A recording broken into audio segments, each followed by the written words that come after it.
Good morning to all of you. Cash flow statement, class 12th. Investing activities, cash flow from investing activity का कुछ topic पीछे discuss किया गया था और उसमें डेप्रिसिएशन अकाउंट्स के मेथड्स को फॉलो करके कैसे sale of fix assets, purchase of fix assets के फिगर को हम निकाल रहे थे।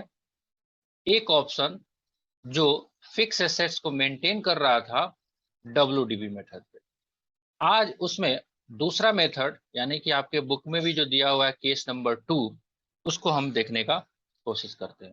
हालांकि ये सारे कॉन्सेप्ट डिटेल्स में डेप्रिसिएशन अकाउंट में पढ़ा हुआ है हम लोगों ने, फिर भी एक बार यहाँ पे चर्चा करना जरूरी है। तो चलिए सीधे सबसे पहले आपको लेके चलते हैं आपके बुक के स्क्रीन पे, वहां से केस नंबर 2 को हम लोग देखेंगे। स्क्रीन दिखे एक बार कंफर्म करिए आप मुझे कि दिखना शुरू हो गया। आई थिंक होप सो आपको दिखना शुरू हो गया। अब देखिए केस नंबर 2 जो दिया हुआ है इसमें क्या बातें कर रहा है, ये preparation of fix assets on original cost basis, right. तो ये भी एक मेथड ऑफ रिकॉर्डिंग है आपका डेप्रिसिएशन को मेंटेन करने का, है ना। कल के लेक्चर में जो हम लोगों ने डिस्कस किया था वो था फिक्स एसेट्स हमने बनाना सीखा और उसमें डेप्रिसिएशन को यहीं पे हम लोग चार्ज कर देते थे। कहाँ पे? उसी लेजर में डेप्रिसिएशन को हमने यहीं पे चार्ज कर दिया। आज का जो मेथड है वो क्या कहता है, वो सिंपल, अगर इसको हम ले लें, ये केस नंबर 1 आपका डिस्कस किया गया था बुक का, ये था केस नंबर 1। आज हम बात करने जा रहे हैं कौन सी? Case number 2, right. Case number 2 में क्या बातें कर रहेंगे हम लोग? एक फिक्स एसेट्स अकाउंट तो बनाएंगे ही बनाएंगे, और ये जो फिक्स एसेट्स का जो अकाउंट रहेगा किस पे रहेगा? At cost. मतलब इसमें हम डेप्रिसिएशन को चार्ज नहीं करेंगे, इसमें डेप्रिसिएशन को चार्ज नहीं करेंगे। तो कहाँ करेंगे? उसके लिए एक अलग से लेजर बनाएंगे, तो पहले से आपको मालूम ही है उसका नाम है, उस लेजर का क्या नाम है, याद आ रहा है कुछ? उस लेजर का नाम है provision for provision for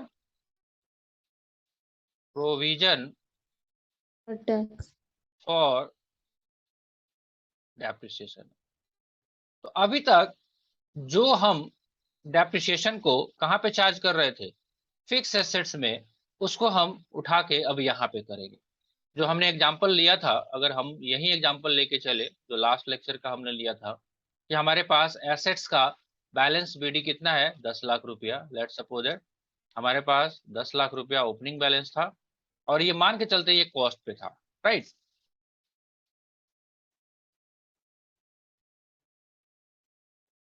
to balance BD 10 lakh रुपया,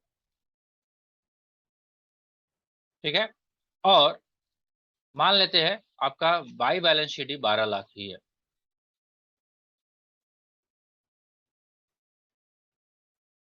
बाई बैलेंस CD 12 लाख, ये क्वेश्चन दिया हुआ है और ये दिया हुआ है आपके कॉस्ट पे, राइट। और क्वेश्चन ये बोल रहा है कि आपका डेप्रिसिएशन 1 लाख रुपया हुआ।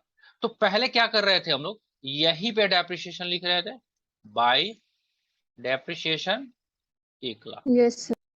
पहले इसमें लिख रहे थे। क्या अब ये होगा? नहीं होगा। तो हमने जानबूझ के इसको लिखा ताकि आपको थोड़ा सा ओवरव्यू हो जाए। यहां से इसको कट कर देना है, यहां आपको नहीं लिखना है, ठीक है। तो अब कहां लिखना है? तो ये डेप्रिसिएशन कहां आएगा?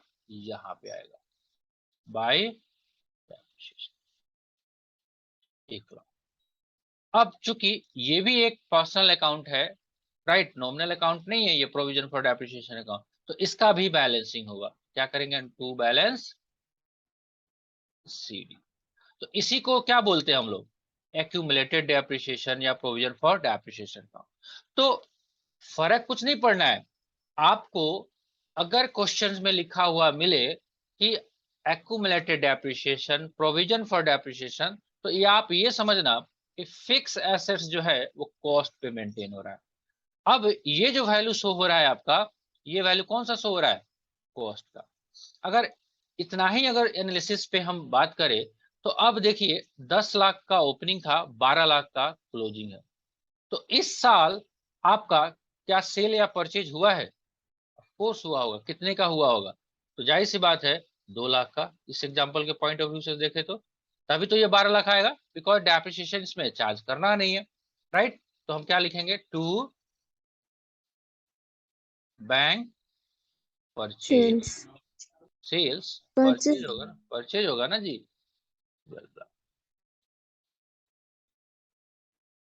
Yes sir. ठीक है, हो गई बात समझ में। तो एक ये मेथड है। तो लिखने का तरीका है आपका अपना अलग अलग, क्योंकि आपका अकाउंटिंग स्टैंडर्ड इसके ऊपर 6 मेंटेन है। ये 6 जो है डेप्रिसिएशन के ऊपर डिटेल में एलोबरेशन करता है। जैसे अभी हम लोग किस पे चर्चा कर रहे हैं? अकाउंटिंग स्टैंडर्ड 3 के अकॉर्डिंग हम कैश फ्लो स्टेटमेंट को पढ़ रहे हैं। वैसे ही डेप्रिसिएशन अकाउंट को मेंटेन करने के लिए हमारा जो अकाउंटिंग स्टैंडर्ड है वो अकाउंटिंग स्टैंडर्ड 6 है, जो कि स्पेसिफिकली प्रोवाइड करता है कि आपका जो बुक्स ऑफ अकाउंट है वो डेप्रिसिएशन को 2 मेथड्स को लगाने का आप यूज कर सकते हो। एक तो आप डायरेक्टली उस एसेट्स में चार्ज कर सकते हो, या आप डेप्रिसिएशन के लिए अलग से एक लेजर बना सकते हो। ठीक है, चलिए अब आते हैं थोड़ा सा थ्योरेटिकल पोर्शन पे क्या लिखा हुआ है वो देखिए। कहता है if the balance sheet contain, balance sheet आपका क्या कर रहा है? कंटेन कर रहा है। केस नंबर 1 में बोल रहा था डज नॉट कंटेन, यहाँ पे क्या बोल रहा है?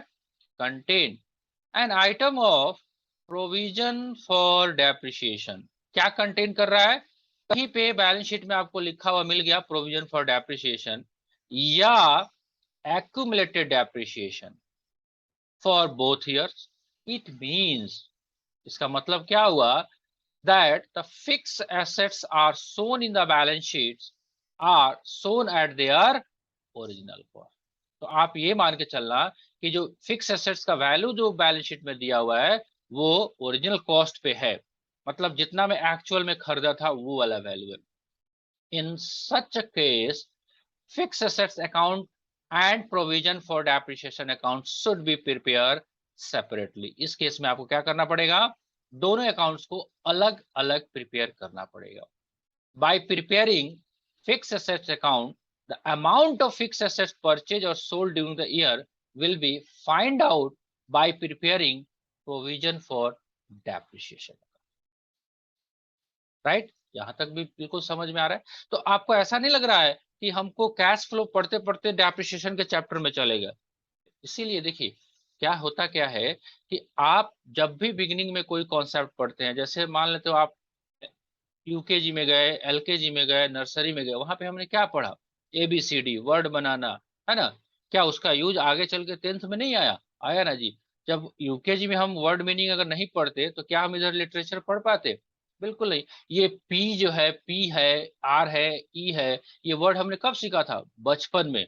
तो क्या अभी 12th क्लास में इसका यूज नहीं हो रहा है? बिल्कुल हो रहा है। अब इस पे ध्यान इसलिए नहीं जाता कि हम लोग इसको इतना यूज कर चुके हैं कि ये लगता है कि ये सब चीजें, अब कोई बच्चा अगर सीख रहा है तो पूरे 2 साल लग रहे हैं, वो रोज बस्ता लेके स्कूल जाता है यूकेजी एलकेजी में, और रोज उसको होमवर्क में यही मिलता है, A for apple, B for ball, right. तो वैसे ही आप डेप्रिसिएशन अकाउंट 11th में पढ़े, उसका यूज अभी मिल रहा है आपको। ठीक है, चलिए अब इसी के ऊपर आपका इलस्ट्रेशन को डिस्कस करते हैं। राइट, देखिए आपका ये क्वेश्चन है, ये क्या कह रहा है? The balance in machinery account, आपका machinery account and accumulated depreciation दोनों दिया, मतलब डेप्रिसिएशन अलग मेंटेन हो रहा है और मशीन अकाउंट अलग मेंटेन हो रहा है। As on 31 March 2018 and 19 are given below, आपको अलग अलग दिया गया।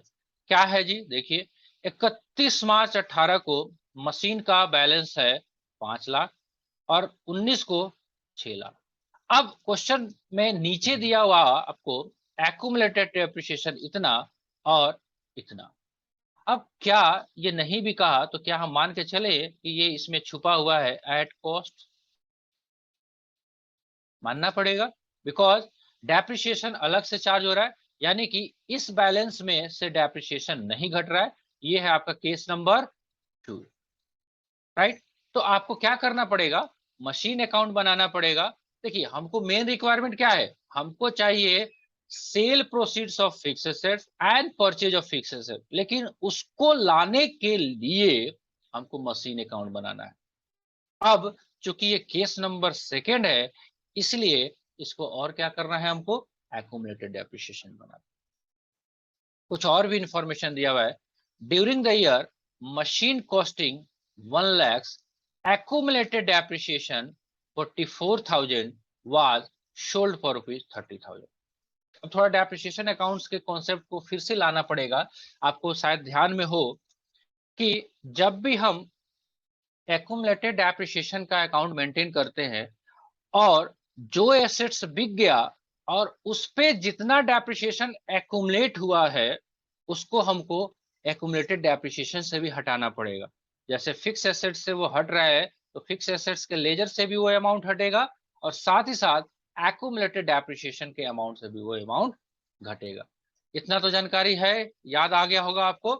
ठीक है जी, चलिए तो हम यहीं पे क्या करते हैं, आपको आपको करके बता देते हैं। थोड़ा सा यहीं पे थोड़ा सा जगह है हम लोगों के पास, हम यहाँ पे बनाते हैं मशीन अकाउंट।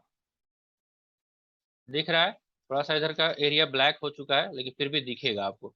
मशीन अकाउंट, ठीक है जी, मशीन अकाउंट।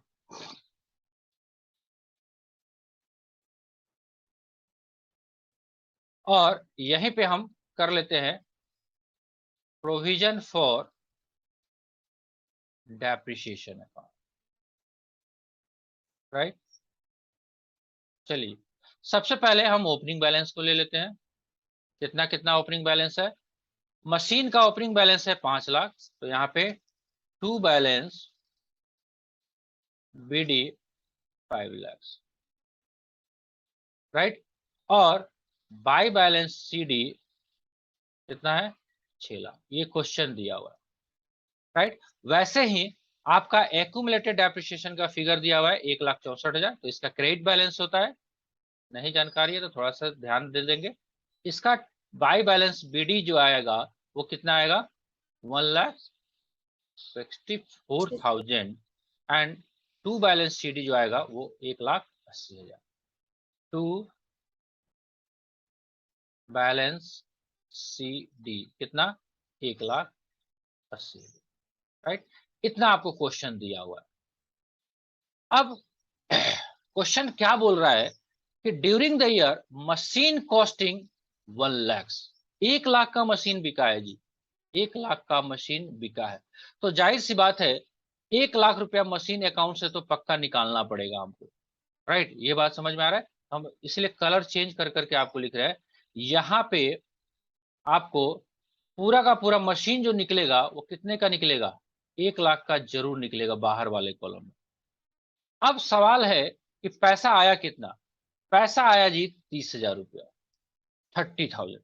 तो जाहिर सी बात है अगर बाई बैंक हम लिखें या कैश तो कितना आएगा, 30,000, 30,000। अब बाहर के कॉलम में 1 लाख चाहिए, अंदर है 30,000, क्योंकि पैसा तो 30,000 ही आया है, राइट। तो हम क्या करें, अब क्वेश्चन ये कह रहा है कि उस पर अभी तक डेप्रिसिएशन जो है वो 44,000 लगा हुआ था। तो ऑब्वियसली बात है वो 44,000 इसमें शामिल होगा, होगा कि नहीं होगा, मान के चलते हैं आप। तो जैसे ही ये एसेट्स 1 लाख का निकलना है वैसे ही डेप्रिसिएशन इस वाले पोर्शन में जो 44,000 इंक्लूडेड है वो भी तो निकलेगा। तो हम इसको कहाँ भेजें, टू मशीन अकाउंट। कितना, 44,000। क्लियर, भेज दें। तो यहाँ पे लिख देंगे by provision for depreciation account कितना, 44,000। अब 30,000 का पैसा आ गया, 44,000 इस पे डेप्रिसिएशन लगा था। तो अभी भी कितना मुझे नुकसान या फायदा हुआ देख लीजिए।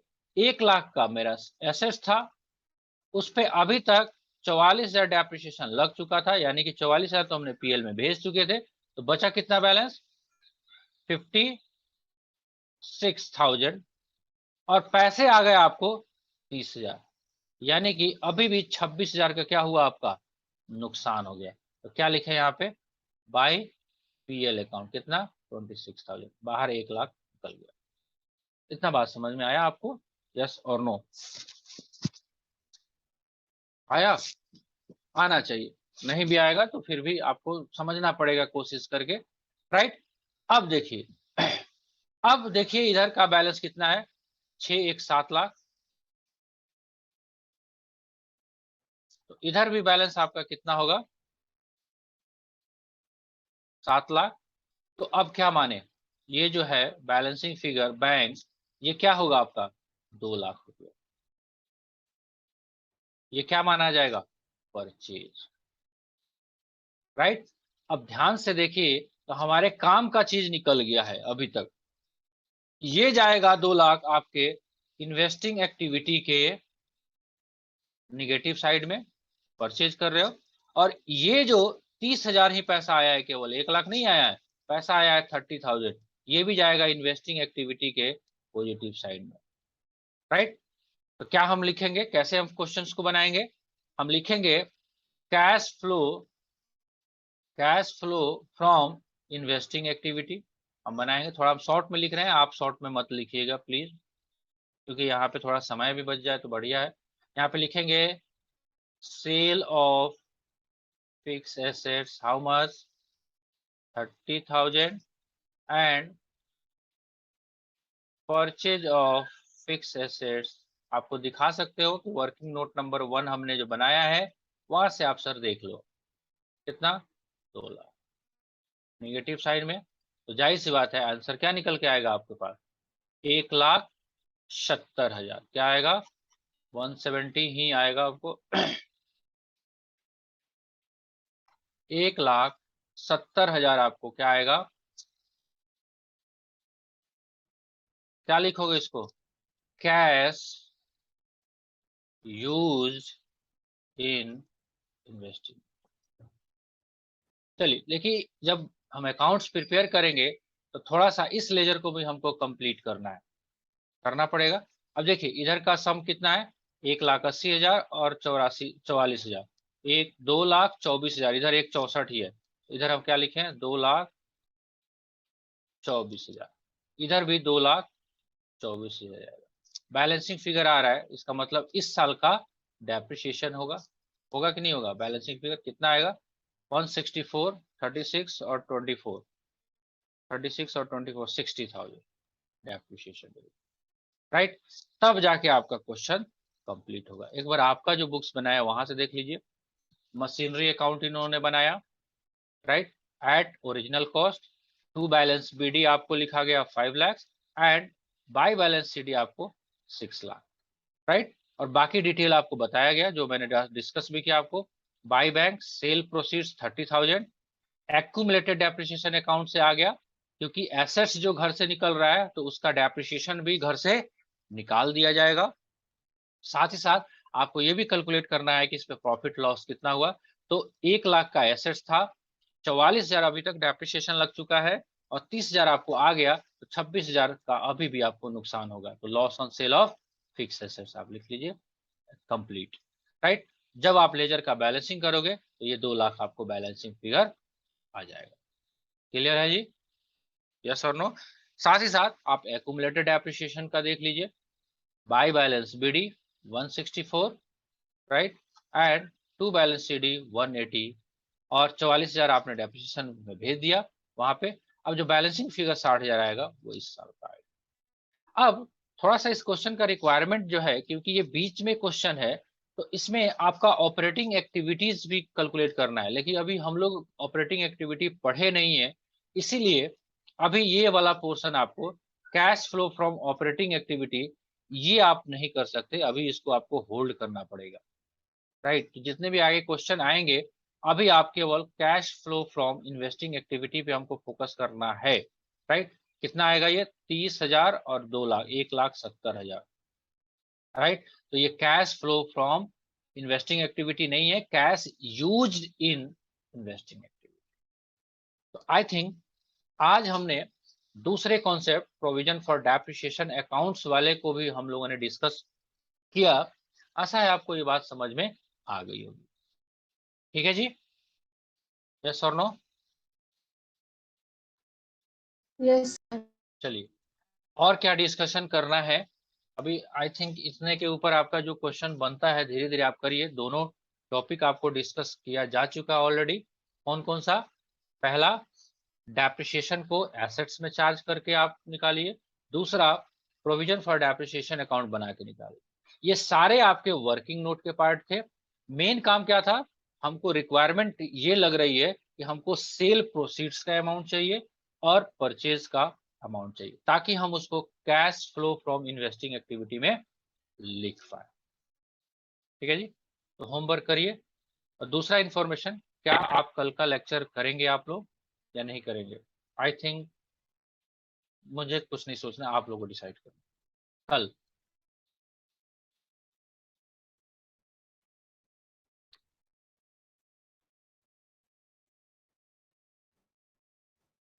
एक बोलने का भी कोर्स करना पड़ेगा हम लोगों को। हाँ ना, कुछ भी रिस्पॉन्ड करते ही नहीं है आप लोग। चलिए, नहीं बोलते हैं, कोई बात नहीं, जैसी इच्छा होगी आप करेंगे। आज की क्लास एंड किया जाए? वो भी बोलेंगे या वो भी नहीं बोलेंगे? Yes, sir. चलिए, ठीक है, तो एंजॉय योरसेल्फ। आपके यहाँ अगर आज रक्षाबंधन है तो आज मनाइए, कल रक्षाबंधन है कल मनाइए। आज नहीं है, कल है। कल है तो कल क्लास करना है।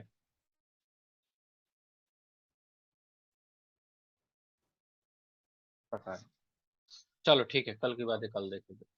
आज के लिए इतना ही। Good day to all of you.